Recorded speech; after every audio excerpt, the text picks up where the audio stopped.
আজকের পাঠ হচ্ছে তড়িৎ রাসায়নিক কোষ। একটা ইম্পর্টেন্ট চ্যাপ্টার।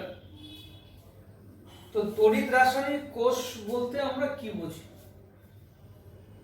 এর মধ্যে অনেক কিছু আছে। তিনটা প্রশ্নে আমরা ভাগ করব তড়িৎ রাসায়নিক কোষকে। প্রথম প্রশ্নটা আমরা তড়িৎ রাসায়নিক কোষ নিয়ে আলোচনা করব, তারপরে পরিবাহিতা আছে, তারপরে ফ্যারাডের সূত্র, দুটো সূত্র আছে সে সম্পর্কে আলোচনা আছে। তো তড়িৎ রাসায়নিক কোষ হচ্ছে যে ব্যবস্থার মাধ্যমে তড়িৎ শক্তিকে রাসায়নিক শক্তিতে বা রাসায়নিক শক্তিকে তড়িৎ শক্তিতে রূপান্তরিত করা যায় তাকে বলা হচ্ছে তড়িৎ রাসায়নিক কোষ। তড়িৎ শক্তি থেকে রাসায়নিক শক্তি পেতে পারি, এটা এক রকমের কোষ হবে। আরেকটি হচ্ছে রাসায়নিক শক্তি থেকে তড়িৎ শক্তি পেতে পারে, সেটা আর এক রকমের কোষ হবে। তো এই দুটো ব্যবস্থা যাদেরকে একসঙ্গে আমরা বলছি তড়িৎ রাসায়নিক কোষ। কি কি থাকে এর মধ্যে? এই তড়িৎ রাসায়নিক কোষে এক বা একাধিক এই তড়িৎ রাসায়নিক কোষের মধ্যে এক বা একাধিক তড়িৎ বিশ্লেষ্য দ্রবণ থাকে। আর কি থাকে? একটা ক্যাথোড এবং অ্যানোড, অর্থাৎ দুটো তড়িৎদ্বার থাকে, তাদের একটা ক্যাথোড এবং একটাকে বলছি আমরা অ্যানোড। অ্যানোডে কি হয়? এই তড়িৎ রাসায়নিক কোষে আমরা দেখব অ্যানোডে জারণ বিক্রিয়া সংঘটিত হয়। তাহলে অ্যানোড যে তড়িৎদ্বারটা তাকে আমরা জারণ তড়িৎদ্বার বলবো। ক্যাথোডে বিজারণ বিক্রিয়া সংঘটিত হয়, সেটা বিজারণ তড়িৎদ্বার আমরা বলতে পারি। তাহলে এই যে তড়িৎ রাসায়নিক কোষের কথা বললাম, এই যে ব্যবস্থাটা, এই ব্যবস্থার মধ্যে একটি তড়িৎ বিশ্লেষ্য এক বা একাধিক বলেছে কিন্তু, অর্থাৎ আমরা দেখবো একটু পরে একাধিক কেন কথাটা আছে। আমরা এতদিন পড়ে এসেছি যে একটা ভোল্টামিটারের মধ্যে একটা দ্রবণ নিয়েছি, তার মধ্যে ক্যাথোড অ্যানোড কে আমরা তড়িৎ বিশ্লেষণ করেছি।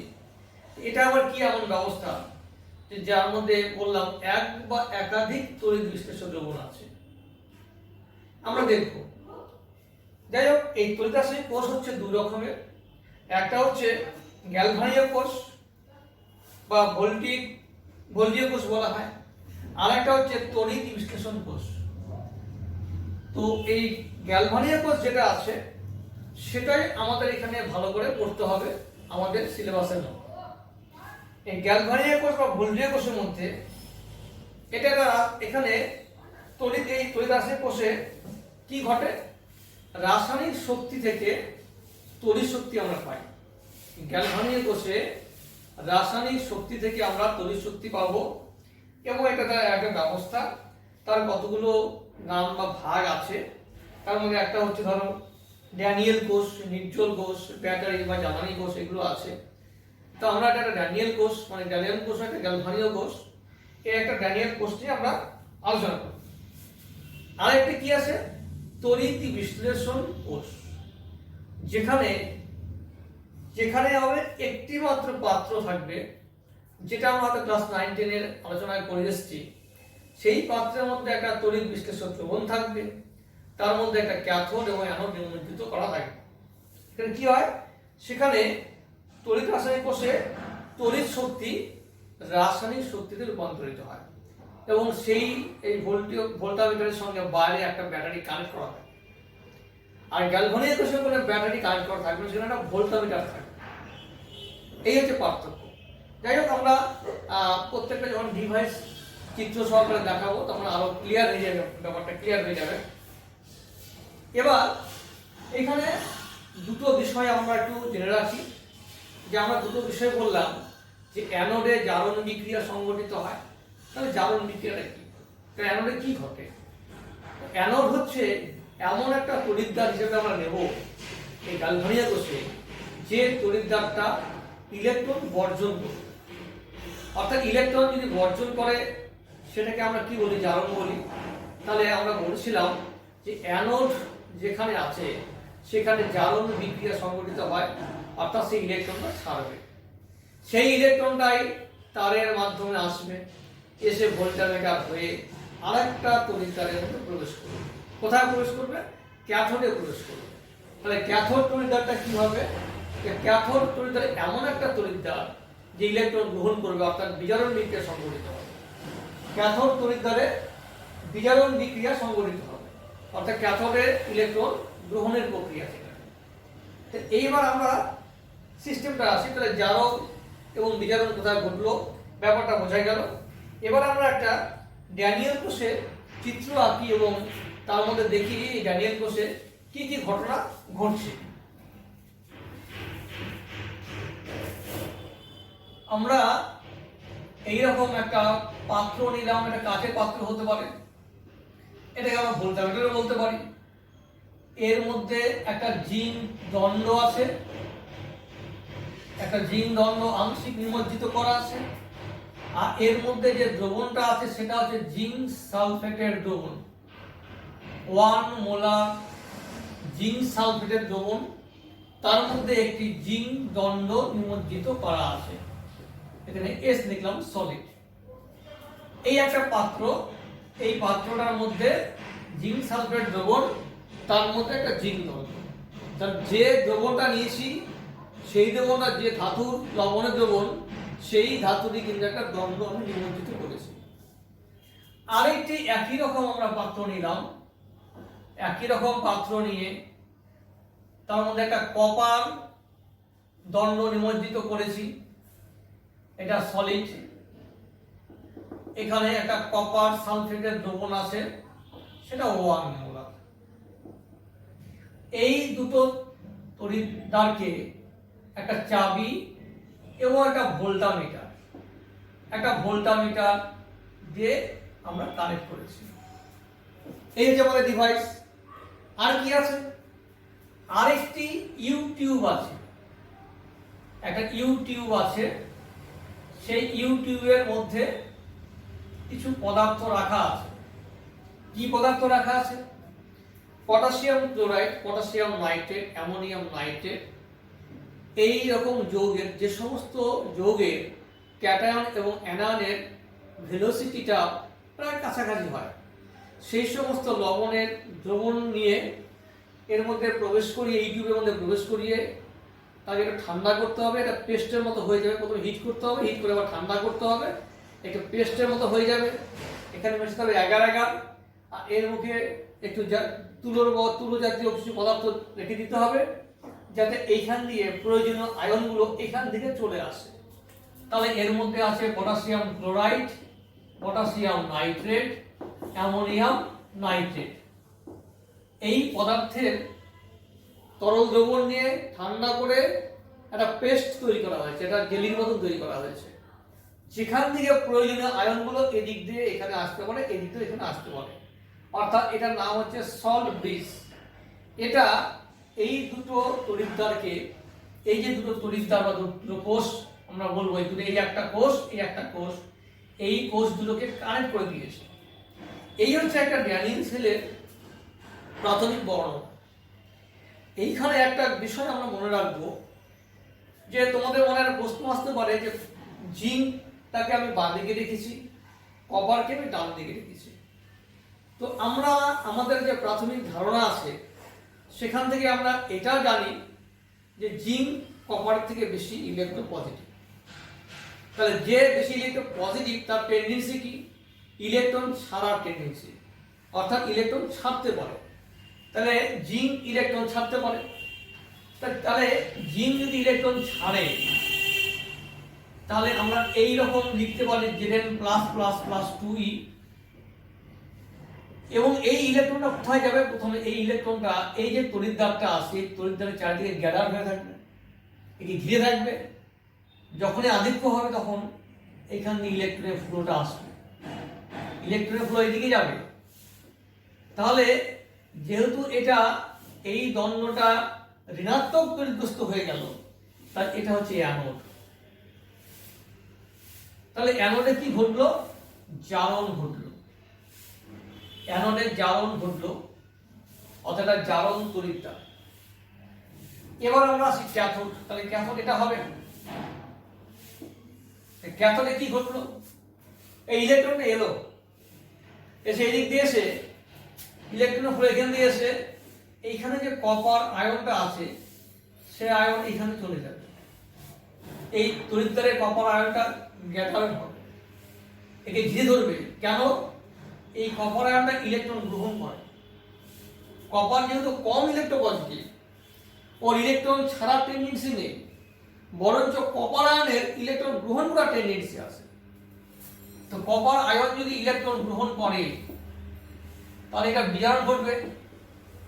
এই বিজারণ ঘটলো, এখানে কপার আয়নটা জমা হলো, অর্থাৎ এই তড়িৎদ্বারটা আস্তে আস্তে মোটা হয়ে যাবে। দ্রবণের কপার আয়নগুলো এখানে জমা হবে, ইলেকট্রনটা এদিকে আসবে, আর এই তড়িৎদ্বারটা আস্তে আস্তে শুরু হয়ে যাবে, পাতলা হয়ে যাবে। কারণ এই দণ্ড থেকে জিঙ্ক আয়ন দ্রবণে চলে আসবে, জিঙ্ক আয়ন দ্রবণে চলে আসবে। তাহলে এখানে জারণ ঘটলো, এখানে বিজারণ ঘটলো, এই দুটো ঘটনা এখানে ঘটবে। তাহলে আমরা যখন এরকম একটা রেনিয়াল কোষ তৈরি করব, এবং এই যে আমরা এখানে একটা সল্ট ব্রিজ ইউজ করেছি, এই সল্ট ব্রিজটা যে ইউজ আমরা করলাম, ব্যবহার করলাম, এর অ্যাক্টিভিটি কি? সল্ট ব্রিজটা কিসটা বলে দিয়েছি। সল্ট ব্রিজ হচ্ছে এমন একটা ডিভাইস বা সিস্টেম, একটা টিউব, একটা টিউব, ইউ আকৃতির একটা টিউব, যার মধ্যে potassium chloride, potassium nitrate, ammonium নাইট্রেটের একটা পেস্ট এর মধ্যে এগার সাহায্যে মেশানো থাকে। এখানে তুলো জাতীয় বা স্পঞ্জ জাতীয় কিছু পদার্থ রেখে দেওয়া হয়। যখন কপার আয়ন এখানে চলে যাবে, জমা করবে, তাহলে আমরা বলতে পারি দ্রবণের কপার আয়নের আধিক্যটা কমে যাবে। এইটাকে নিউট্রাল করার জন্য সালফেটটা বেড়ে গেল, কপারটা কমে গেল, তাহলে এখান থেকে ধনাত্মক আয়নগুলো এর মধ্যে চলে আসবে, এসে মোটামুটিভাবে এর আয়নের সাম্যতা কিন্তু বজায় রাখবে। আর এখানে কি হচ্ছে, জিঙ্ক আয়নটা দ্রবণে আসছে, তাহলে পজিটিভ আয়নের আধিক্যটা বেড়ে যাচ্ছে, সেই জন্য এখান থেকে নেগেটিভ আয়ন এর মধ্যে চলে আসবে, যাতে পজিটিভ এবং নেগেটিভ আয়নের সাম্যটা বজায় থাকে। আর কি করে? এটা মূল কাজ সল্ট ব্রিজের। এটা হচ্ছে মূল কাজ, দুটো তড়িৎদ্বারকে কানেক্ট করে, তার কানেক্ট করেছে। আর কি করে? এখানকার তড়িৎদ্বারের মানে এখানকার তড়িৎ কোষের মধ্যে যে পদার্থগুলি আছে তার সাথে এর মিক্সিং করতে দেয় না, এরা কখনো দুটো মিক্স হবে না। সেই মিক্সচার করার জন্য, মিক্সচার যাতে না হয়, মিশ্রিত না পারে, তার জন্য আমরা এই সল্ট ব্রিজটা ব্যবহার করেছি। এটা একটা রক্ষা কবচ এখানকার। তাহলে এই হচ্ছে ড্যানিয়েল কোষের বর্ণনা এবং কি ঘটনা ঘটে সেটা বললাম। এবার এখানে কিছু কিছু প্রশ্ন মনের মধ্যে জাগবে। কি জাগবে? স্যার, জিঙ্ককে যদি আমরা এখানে জারণ ঘটে, জিঙ্ক যদি এখানে জারিত হয়, তাহলে এইখানে জিঙ্ক যদি এখানে জারিত হয়, তাহলে আমরা কি লিখবো? এখানে জারণ বিভব একটা আসবে, এখানে বিজারণ বিভব আসবে। তাহলে জারণ এবং বিজারণ দুটো বিভব এখানে আসবে। তাহলে জারণ বিভব যদি এখানে আসে, এখানে বিজারণ বিভব আসে, তাহলে ভোল্টমিটার আমি কি রেজাল্ট পাবো?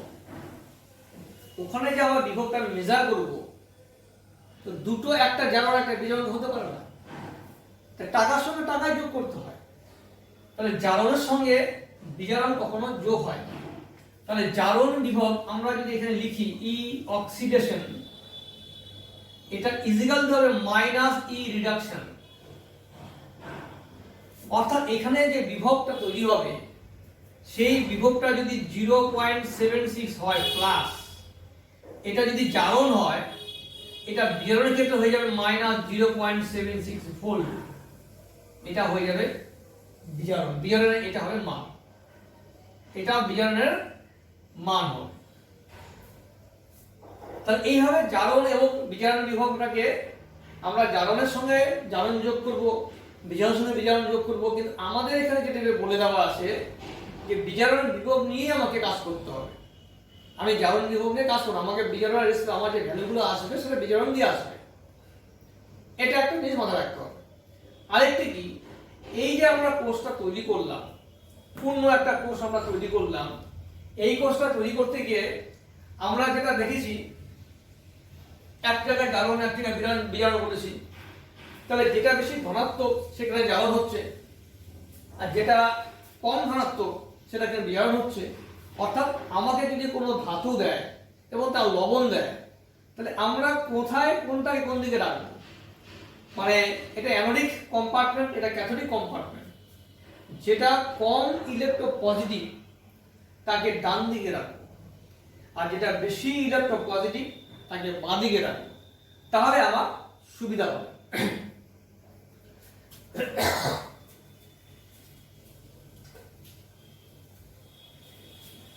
তাহলে আমার ব্যাপারটা একটা সুবিধা হবে। তাহলে এই গেল হচ্ছে একটা গ্যানিয়েল কোষের বর্ণনা এবং লবণ সেতু এবং তার কাজ। এরপরে আমরা যেটা আসবো সরল ভোল্টীয় কোষ।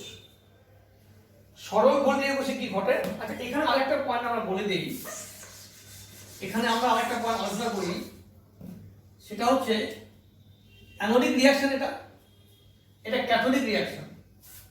এই দুটোকে আমরা যদি একখানে করি তাহলে কিভাবে লিখবো? আমাকে যদি বলে এই কোষটা টোটাল রিয়াকশনটাকে তুমি দেখো, তখন তোমাকে এখানে আনতে হবে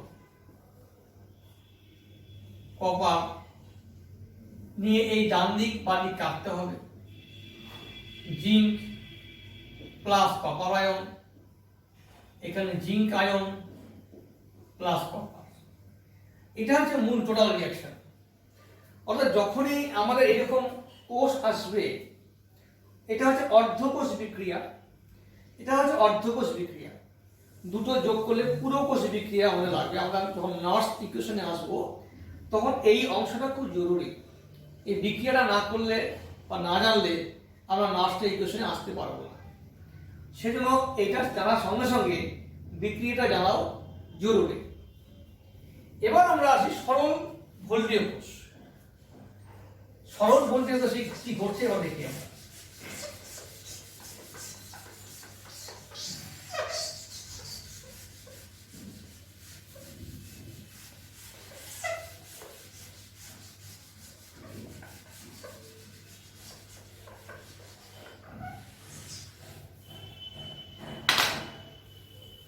আমরা শুরু করছি সরল ভোল্টীয় কোষ। এবার তো সরল ভোল্টীয় কোষ কি?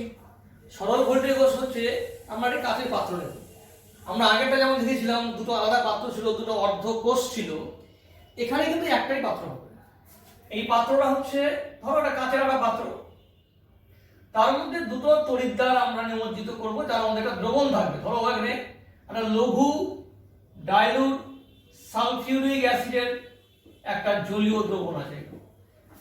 ডাইলুট লঘু সালফিউরিক অ্যাসিড এটা তড়িৎ বিশ্লেষ্য দ্রবণ এখানে রাখা আছে, যার মধ্যে একটা জিঙ্ক দণ্ড নিমজ্জিত করলাম, এটা একটা তড়িৎদ্বার।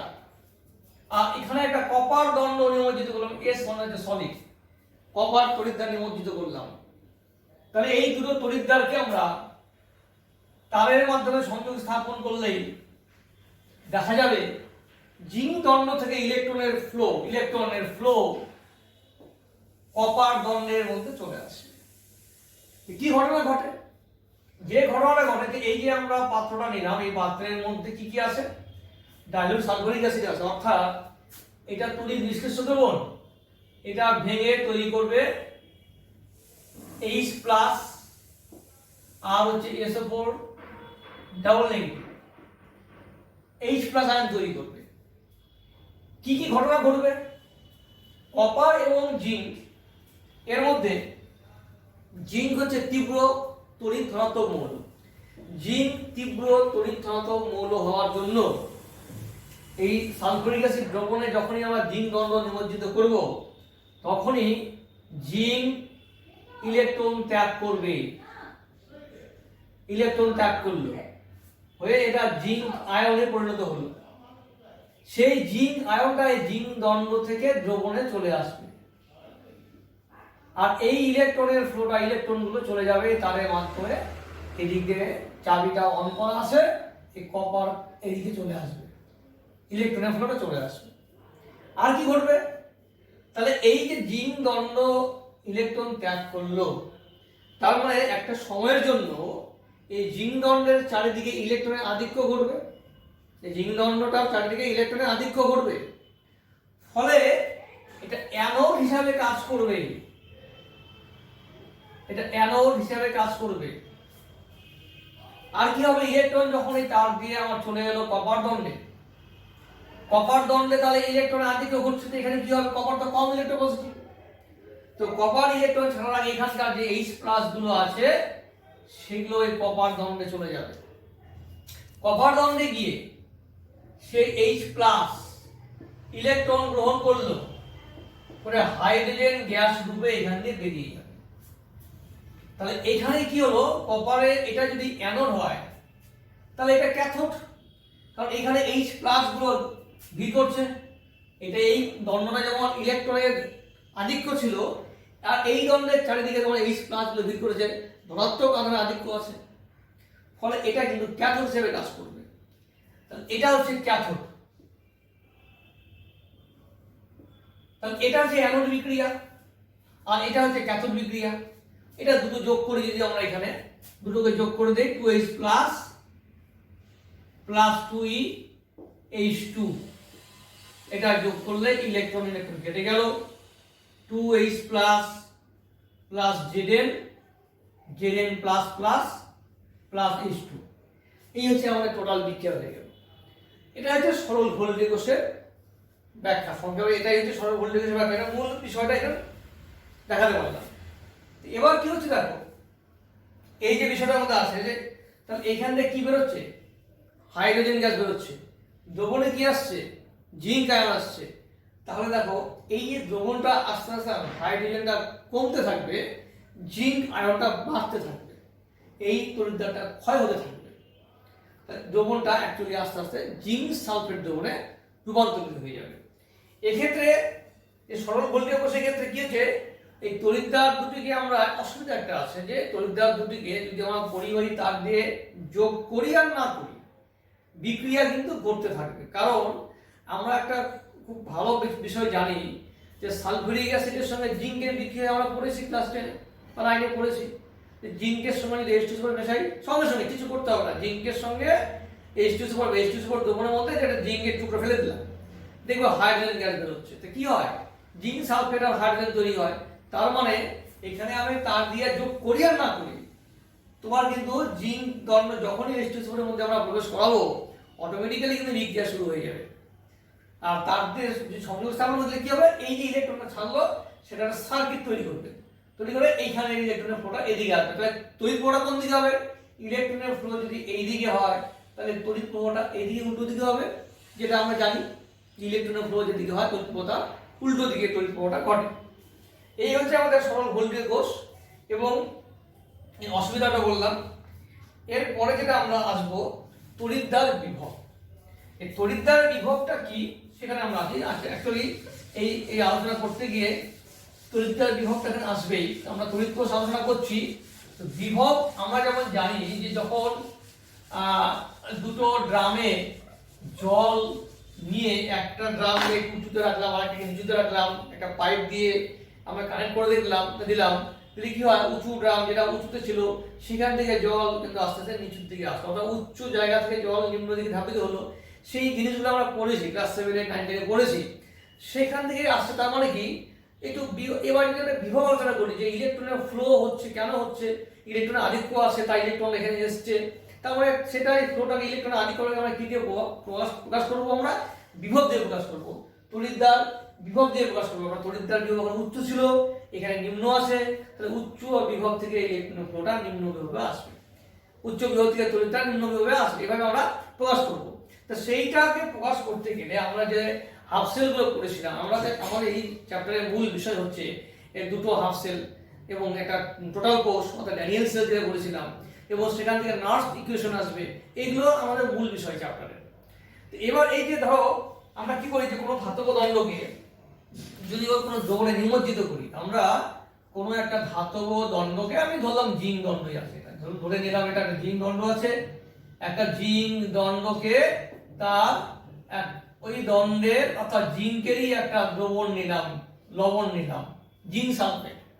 জিঙ্ক দণ্ডকে জিঙ্ক সালফেট দ্রবণে যদি আমরা নিমজ্জিত করি তাহলে কি ঘটনা ঘটতে পারে, এই জায়গাটা আমরা আগে আসি। প্রথম হচ্ছে জিঙ্ক দণ্ডকে জিঙ্ক সালফেট দ্রবণে নিমজ্জিত করলে কোন রূপ ঘটনা নাও ঘটতে পারে, কি ঘটবে সেটা পরে আসছে। ব্যাপারটা হচ্ছে কোনো একটা ধাতুর দণ্ডকে ওই ধাতুর লবণের দ্রবণে নিমজ্জিত করলে কি কি ঘটনা ঘটবে এটা বলাই ভালো। কারণ জিঙ্ক দণ্ড নিমজ্জিত করলে তো ঘটনা ঘটবে। আমরা বলছি যে কোনো একটা ধাতুর দণ্ডকে ওই ধাতুর লবণের দ্রবণে নিমজ্জিত করলে কি কি ঘটনা ঘটবে, তিনটে ঘটনা ঘটবে। এক, কোনো ঘটনা নাও ঘটতে পারে, মানে এটা আবার কি হলো, এটা নাও ঘটতে পারে, কোনো বিক্রিয়া হলো না, এটা রেখে দিতে পারবে। দ্বিতীয় হচ্ছে কি হতে পারে, ওই ধাতু থেকে ইলেকট্রন বেরোতে পারে, অর্থাৎ ওই ধাতু ইলেকট্রন ছাড়তে পারে, ছেড়ে সেই ইলেকট্রন ছাড়ার পরে কি হবে, সেটা ধনাত্মক আয়নে পরিণত হবে, সেই আয়নটা দ্রবণে চলে আসতে পারে। এটা দ্বিতীয় কেস।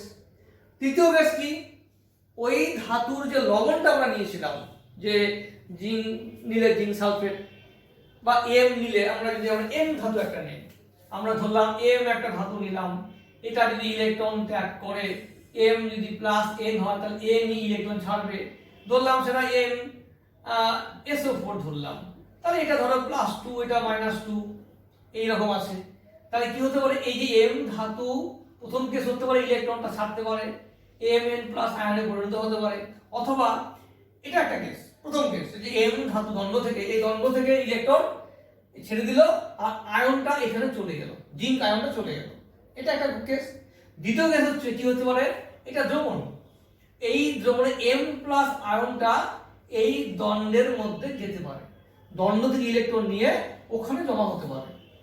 এই দুটো মেইন ঘটনা। এই দুটো ঘটনাকেই কিন্তু আমরা অলরেডি পড়ে ফেলেছি। আমরা যখন জিঙ্ক দণ্ডকে জিঙ্ক সালফেটে আর কপার দণ্ডকে কপার সালফেটে নিমজ্জিত করে দুটো অর্ধকোষ তৈরি করে সল্ট ব্রিজ দিয়ে কানেকশন করে একটা ভোল্টামিটার রেখে আমরা সার্কিট তৈরি করেছিলাম, তখন কিন্তু আমরা ঘটনাটা দেখেছি, কিন্তু বিষয়টা কেন হলো সেটা বলা হয়নি। এবার আমরা বিষয়টা কেন হলো সেখানে আসবো। এবার কি হবে, বিজ্ঞানী নার্স একটা তত্ত্ব দিয়েছে। কি তত্ত্ব দিয়েছে, যে কোনো একটা ধাতুকে সেই ধাতুর লবণের দণ্ডে সেই ধাতুর লবণের দ্রবণে নিমজ্জিত করলে এই দণ্ড ইলেকট্রন ছাড়তে পারে এবং এটা ধনাত্মক আয়নে পরিণত হতে পারে, সেই আয়নটা এখানে চলে আসতে পারে। অর্থাৎ ওই দণ্ডটা যে আসবে তার কারণটা কি, বিজ্ঞানী নার্সের মতে বলছে কোনো একটা ধাতুকে সেই ধাতুর লবণের জলীয় দ্রবণে নিমজ্জিত করলে ওই দণ্ডের মধ্যে একটা দ্রবণ চাপ তৈরি হয়। তাহলে দণ্ডের মধ্যে দণ্ডের দ্রবণ চাপ, এইটাকে আমরা বড় হাতের পি দিয়ে লিখলাম, একটা দ্রবণ চাপ তৈরি হয়। এই দ্রবণ চাপের জন্য, এই দণ্ডটার দ্রবণ চাপের জন্য এই ধাতু ইলেকট্রন ছাড়ার প্রবণতা দেখায়। তা ছাড়লে যদি এই দণ্ডটা ইলেকট্রন ছেড়ে দেয় তাহলে কি হবে, জিঙ্ক আয়ন আর ইলেকট্রন বেরোবে, এই আয়নটা কিন্তু দ্রবণে চলে আসবে। অর্থাৎ এর মধ্যে একটা দ্রবণ চাপ তৈরি হবে। শুধু দ্রবণ চাপ তৈরি হবে না, এমন তো ঘটনা ঘটতে পারে যে এখানকার জিঙ্ক আয়নগুলো এখানেও একটা জমা হওয়ার প্রবণতা দেখাতে পারে। অর্থাৎ তার মধ্যে আরেকটি চাপ সৃষ্টি হয়, জানি বলছি আমরা দ্রবণের অভিসারক চাপ। এই দ্রবণের অভিসারক চাপ একটা তৈরি হয়, যেটাকে অস্মোটিক প্রেসার বলছি, অভিসারক চাপ বলছি। তাহলে দ্রবণের একটা দ্রবণ চাপ, দণ্ডের দ্রবণ চাপ, আর দ্রবণের হচ্ছে দ্রবণের অভিসারক চাপ।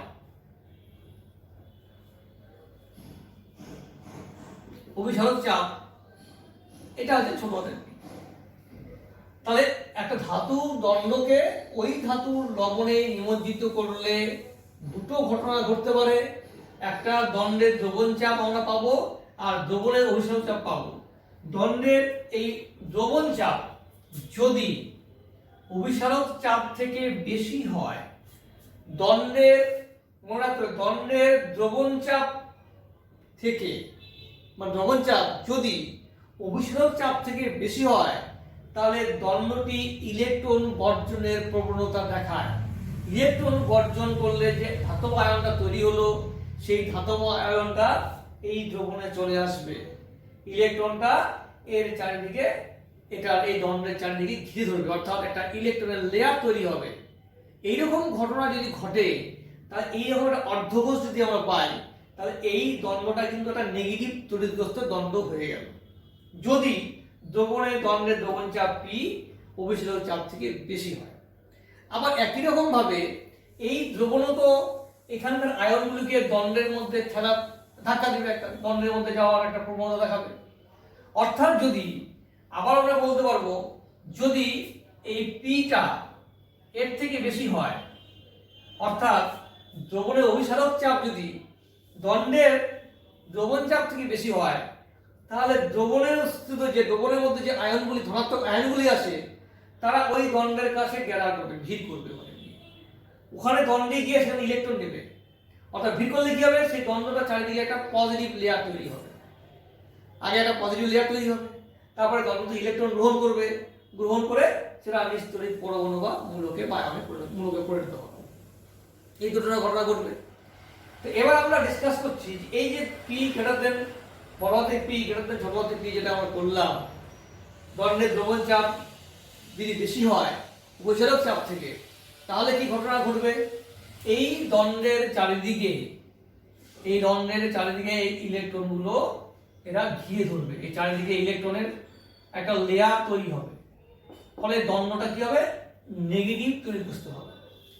যখনই দণ্ডটা নেগেটিভ তৈরিগ্রস্ত হয়ে গেল, তাহলে এখান থেকে আর জিঙ্ক আয়ন দ্রবণে আসতে পারবে না, বাধা পাবে। কারণ জিঙ্ক আয়ন ইলেকট্রন ত্যাগ করে আসবে, ইলেকট্রন ছেড়ে তারপরে এখানে আসবে, ইলেকট্রনটা ছাড়বে। তো ইলেকট্রনটা তো এখানে অলরেডি অনেকগুলো ইলেকট্রন এখানে গ্যাদার হয়ে গেছে। তা আলাদা ইলেকট্রন ছাড়লে কি হবে, ভিতরের থেকে যে জিঙ্ক পরমাণুগুলি আছে তারা যদি ইলেকট্রন ছাড়ে, তাহলে আরো ইলেকট্রনের যেটা ছেড়েছে, যেটা লেয়ার তৈরি হয়েছে, তার সঙ্গে ধাক্কা শুরু হবে। ফলে এখান থেকে আর জিঙ্ক আয়ন দ্রবণে আসতে পারবে না। তাহলে কি ঘটনা ঘটবে, এখানকার যে জিঙ্ক আয়নগুলি আছে, সে এই ইলেকট্রনের টানে এইখানে আর একটা লেয়ার তৈরি করবে। ইলেকট্রনের লেয়ারটা তৈরি হয়েছে, তার পাশে গিয়ে জিঙ্ক আয়নগুলি আবার আর একটা লেয়ার তৈরি করবে। কারণ নেগেটিভ তো, সুতরাং পজিটিভ যাবে। এই দণ্ড একটা ইলেকট্রনের লেয়ার, তারপরে একটা জিঙ্ক আয়নের লেয়ার, তারপরে দ্রবণ। এই যে দ্রবণ আর দণ্ডের মাঝে যে দুটো লেয়ার তৈরি হলো, এটাকেই বলছি আমরা ইলেকট্রিক্যাল ডাবল লেয়ার। এই ইলেকট্রিক্যাল ডাবল লেয়ারের জন্য, অর্থাৎ এটাকে বাংলায় বলা হচ্ছে আধানজনিত দ্বিস্তর ইলেকট্রিক্যাল ডাবল লেয়ার। এই আধানজনিত দ্বিস্তর গঠনের মাধ্যমেই গঠন হয় বলেই এই দ্রবণ আর দণ্ডের মধ্যে একটা বিভব তৈরি হবে, যাকে আমরা বলছি তড়িৎদ্বার বিভব। এই তড়িৎদ্বার বিভব, এখানে কি বিভব বলবো, তাহলে এখানে কি ঘটনা ঘটেছে, কি বিক্রিয়া ঘটেছে, জারণ বিক্রিয়া ঘটেছে। তাহলে এইখানে একটা জারণ বিভব তৈরি হবে। তাহলে প্রথমে বললাম বিভব, তারপরে যেহেতু জারণ ঘটেছে, তাই এখানে একটা জারণ বিভব আমরা পাবো। তাহলে অটোমেটিক্যালি এটা কখন হবে, যদি দণ্ডের দ্রবণ চাপ পি আমার দ্রবণের অভিসারক চাপ থেকে বড় হয়, বেশি বড় হয়, তাহলেই এই ঘটনাটা ঘটবে। আবার তো উল্টো কেসে হতে পারে। আমরা আরেকটা ঘটনা দেখি, এখানে ধরে নেই এখানে একটা কপার সালফেট দ্রবণ আছে, কপার আয়ন আছে, সালফেট আয়ন আছে। এখানে একটা কপার দণ্ড নিমজ্জিত করা আছে, এটা কপার। এই কপার দণ্ড আর এখানে আছে কপার আয়নগুলি আছে। কি ঘটনা ঘটবে, যদি এইটাকে আমরা কানেক্ট করে দিই, তাহলে হাফ সেল তো বিক্রিয়া হচ্ছে পরের কথা। কিন্তু এখানে আমরা বলেছি পি গ্রেটার দেন পি, অর্থাৎ এই দ্রবণের অভিসারক চাপ দণ্ডের দ্রবণ চাপ অপেক্ষা বেশি আছে। দ্রবণের অভিসারক চাপ দণ্ডের দ্রবণ চাপ অপেক্ষা বেশি, এই চাপটা বেশি আছে, অভিসারক চাপটা বেশি আছে। তাহলে এখানকার আয়নগুলি কি করবে, এই দণ্ডের কাছে যাবে, গিয়ে কি করবে, এই দণ্ডের কাছে গিয়ে কপার আয়নগুলি ভিড় করবে। অর্থাৎ এই দণ্ডটা ধনাত্মক, এইরকম দণ্ডটা ধনাত্মক চার্জ দিয়ে ঘিরে থাকবে।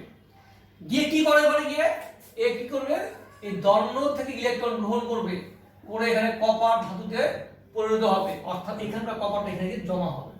তাহলে ফার্স্ট কি কেস হবে, প্রথম কেস যেটা হবে, এই দণ্ডটার চারিদিকে কপারের আয়নের লেয়ার পাবে।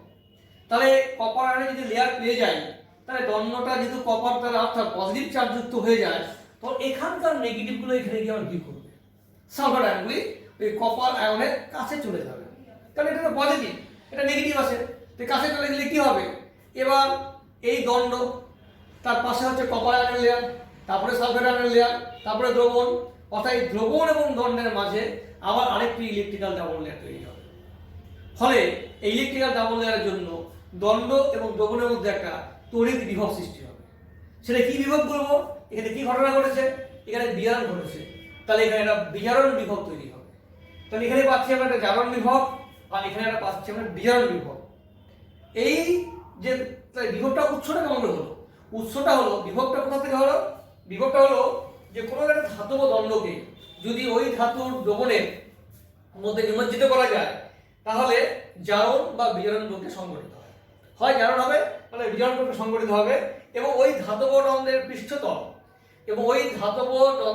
পৃষ্ঠতল এবং দ্রবণের সংযোগস্থলে দুটি বিপরীত আধানজনিত তড়িতের ফলে যে বিভবের সৃষ্টি হবে তাকেই বলছি আমরা তড়িৎদ্বার বিভব। দ্রবণের পৃষ্ঠতল এবং দ্রবণের সংযোগস্থলে দণ্ডের পৃষ্ঠতল এবং দ্রবণের সংযোগস্থলে দুটি বিপরীত আধানজনিত দ্বিস্তর গঠনের মাধ্যমে যে তড়িৎ বিভবের সৃষ্টি হবে তাকে আমরা বলছি তড়িৎদ্বার বিভব। তাহলে তড়িৎদ্বার বিভবটা তখনই হবে যদি কোনো দণ্ডকে আমরা তার একটা ওই দণ্ডের ওই ধাতুর দ্রবণে নিমজ্জিত করি, তাহলে তো তৈরি হবে ইলেকট্রিক্যাল ডাবল লেয়ার। কি ঘটনা ঘটবে? আর জারণ ঘটবে, তাহলে বিজারণ ঘটবে। এই জারণ বা বিজারণ ঘটনার মাধ্যমে এই দণ্ডের পৃষ্ঠতল এবং দ্রবণের সংযোগস্থলে একটা ইলেকট্রিক্যাল ডাবল লেয়ার তৈরি হবে, এবং এই ইলেকট্রিক্যাল ডাবল লেয়ারই একটা তড়িৎ বিভবের সৃষ্টি করবে। এই বোঝা গেল তড়িৎ বিভব। এবং এখানে হবে জারণ বিভব, এখানে হবে বিজারণ বিভব। এবং আমরা যেহেতু একটা তড়িৎ কোষ নিয়ে সব আলোচনা করবো এখন, এই তড়িৎ কোষের ক্ষেত্রে যখন এটাকে আমরা কানেক্ট করে দেবো, এখানে একটা সল্ট ব্রিজ দিয়ে আমরা কানেক্ট করে দেবো, এটাকে আমরা চাবি এবং একটা ভোল্টামিটার দিয়ে কানেক্ট করে দেবো। এখানে যেহেতু নেগেটিভ বললাম কেন? এটা অ্যানোড কেন? এখানে ইলেকট্রনের আধিক্য ঘটেছে প্রথমে, আর এখানে কিন্তু পজিটিভ হয়েছে, তো এটা হচ্ছে ক্যাথোড। তাহলে এটা ক্যাথোড হিসেবে কাজ করবে, আর এটা অ্যানোড হিসেবে কাজ করবে। অ্যানোড তড়িৎ দ্বারে জারণ হয়, ক্যাথোড তড়িৎ দ্বারে বিজারণ হয়। এটা আমরা দেখেছি অনেক আগে দেখেছি যে হাফ সেল দিয়ে যখন আমরা পুরো সেল তৈরি করেছিলাম, ঘটনা দেখেছিলাম, কিন্তু বিভবটা আমরা বলিনি। এই বিভবটা কেন হলো? অর্থাৎ এখানে বিজারণ বিভব, এখানে জারণ বিভব, কিন্তু এই জারণ বিভব থেকে ইলেকট্রনের ফ্লো কিন্তু আসবে এই দিকে, কারণ ইলেকট্রনের আধিক্য হয়েছে। ইলেকট্রনের ফ্লো এদিক দিয়ে এসে এখানে এসে ঢুকবে, এখানে দেখে এই যে কপার আয়নগুলো গেল সেই ইলেকট্রনটাকে গ্রহণ করবে। তাহলে বিজারণ প্রক্রিয়াটা ঘটলো কেন? এইখানকার ইলেকট্রনটা আসার জন্য। তাহলে এখানে ঘটলো জারণ, এখানে ঘটলো বিজারণ। কিন্তু এইখানে যে ভোল্টামিটারের মধ্যে আমরা যে টোটাল বিভবটা যখন মেজার করব, জারণের সঙ্গে কখনো বিজারণ যোগ করা যায় না। জারণ বিভবের সঙ্গে আমরা বিজারণ যোগ করবো, কারণ দুটো আলাদা জিনিস, তো দুটোর সাইন আলাদা। জারণ বিভব, এটার জারণ বিভব যদি 0.76 হয়, আমি ধরে নিলাম এটা এই অক্সিডেশন E0 অক্সিডেশন বা E অক্সিডেশন বললাম প্লাস 0.76, এটা হচ্ছে জারণ বিভব এখানকার। তাহলে এইটাকে যদি জারণ বাদ দিয়ে আমরা বিজারণের সাপেক্ষে প্রকাশ করি, তাহলে কি প্রকাশ করব? তখন লিখবো আমরা E0 reduction is equal to minus 0.76 volt. ঠিক আছে, জারণটাকে উল্টো করে আমরা তখন লিখবো বিজারণে লিখতে হবে মাইনাস 0.76 ভোল্ট। এটা কিন্তু জারণে যদি প্লাস হয় সেটা বিজারণ হয়ে গেল। তাহলে এইখানকার বিভবটা কি হলো? এখানকার বিজারণ বিভবটা দাঁড়ালো এটা দাঁড়ালো বিজারণ বিভব। এই জারণের উল্টো বোঝা, অর্থাৎ E লিখতে পারি E oxidation is equal to minus E reduction, অর্থাৎ এখানে জারণের যা বিভবটা পাবো সেটা ইজ ইকুয়াল টু মাইনাস সেই ভ্যালুটা। যদি এটা 10 হয়, প্লাস 10 হয়, তাহলে এটা মাইনাস 10। এবং এটা আমরা বিভব পাবো, এটা কি বিভব পাবো? এটা বিজারণ বিভব পাবো। ধরলাম এর বিজারণ বিভব হচ্ছে প্লাস 1.03 ভোল্ট। এটা কিন্তু বিজারণ বিভব, এখান থেকে বিজারণ বিভব পেয়েছি 1.03 ভোল্ট। তো এটার হচ্ছে বিজারণ বিভব, আর এটার বিজারণ বিভব কি? Minus 0.76 volt. এই দুটোকে যোগ করলে আমি যা পাবো সেটা ভোল্টমিটারে শো করবে। অর্থাৎ এই দুটো বিভবকে যোগ করলে যেটা হবে সেটা ভোল্টমিটারে পাবো। এটা কিন্তু ভোল্টমিটার এই দুটোকে পাওয়া যায়, দুটোকে মিলে যোগ করলে এটা পাওয়া যাবে টোটাল বিভব। কিন্তু এক জায়গায় জারণ, এক জায়গায় বিজারণ, জারণটাকে আমরা বিজারণে ট্রান্সফার করে দিয়েছি। এই হচ্ছে তড়িৎ কোষের ক্ষেত্রে যে বিভবটা উৎসটা ছিল, এবং এই দুটো বিভব যেহেতু আলাদা ছিল সেই জন্যই কিন্তু ইলেকট্রনের ফ্লোটা এদিকে এসছে, অর্থাৎ তড়িৎ প্রবাহটা এদিকে এসছে।